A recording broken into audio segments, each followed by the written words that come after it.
The phone rang while I was sealing the last box. I didn't answer it at first.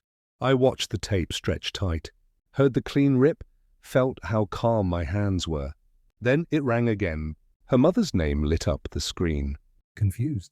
That word would matter later. A few hours earlier, I had asked a simple question.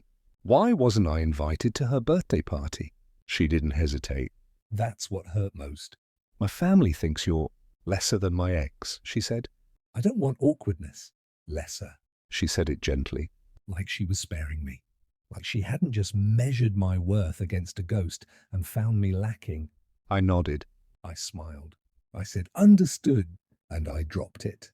That's the lie people never see. The moment you stop arguing isn't acceptance. It's calculation. While she got dressed for the party, I moved quietly through the apartment we shared, the one I paid for. The one I thought meant something. I packed my clothes first, then the books, then the things she never noticed but would eventually miss. No anger, no shaking hands. Just precision. She didn't look at me when she left. Didn't ask why the closet was lighter. Didn't notice the silence settling in behind her like a verdict. That was when the real story began. Because lesser wasn't new. It had been leaking into everything. Her pauses when my name came up. The way she corrected my words in front of others. How her family still mentioned him like a standard I was supposed to reach. The ex, successful, well-connected, still very much present in conversations he no longer belonged in. I had told myself it was residue. History. Nothing more. But residue leaves stains if you ignore it long enough. I remembered the late-night texts she took into the bathroom. The way she turned her phone face down, always. How she said her mother misspoke when she accidentally called me by his name once. I remembered everything. I just hadn't assembled it yet. By the time her mother called, the apartment was empty. No notes, no explanations. I answered on the third ring. "Where are you?" she asked. Her voice wasn't angry. It was puzzled. I thought you were coming tonight, she said. "We told everyone you'd be there." I closed my eyes. So that was interesting. I wasn't invited, I said calmly. A pause. Sharp. Immediate. "Who told you that?" I looked around the bare room, at the space where my life had been reduced to absence. "Your daughter," I said. The silence on the other end wasn't confusion anymore. It was realization. And in that moment, I understood something cold and final. I wasn't lesser. I was inconvenient. And they had been hiding something far bigger than a birthday party. Her mother didn't hang up. She breathed. Once? Twice. That's not possible, she said carefully. "We sent the invitation weeks ago." I let that sit. "No," I replied. You didn't. Another pause. Longer this time. I could hear voices in the background. Laughter, music, a party. I wasn't supposed to know about. "Stay where you are," she said. "I'll call you back." She didn't. Instead, my phone lit up with a message from a number I hadn't seen in months. Him. "Why didn't you come?" No greeting. No explanation. Just assumption.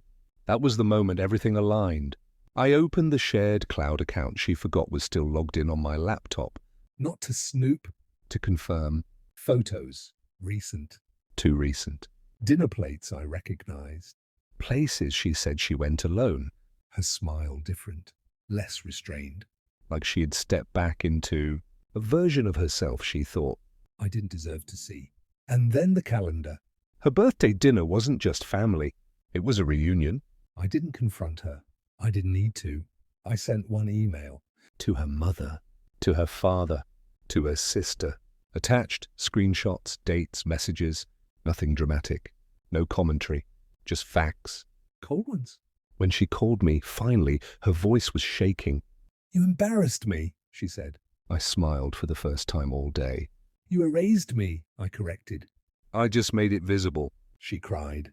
Said it wasn't what it looked like. Said her family pressured her.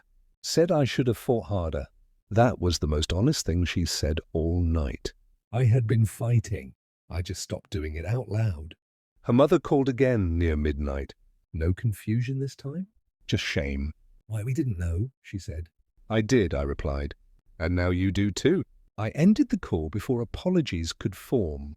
Apologies are just another way to delay consequences. By morning, my number was blocked. All of them. That was fine. Because I wasn't leaving empty-handed. I walked away with clarity. I was never competing with her ex. I was being compared, so she could justify choosing familiarity over integrity. They didn't think I was lesser. They thought I was replaceable. And they were wrong. Some people mistake silence for weakness. They think calm means defeat. What they never understand Is that when someone leaves without a scene, without rage, without begging, they're not losing. they're done.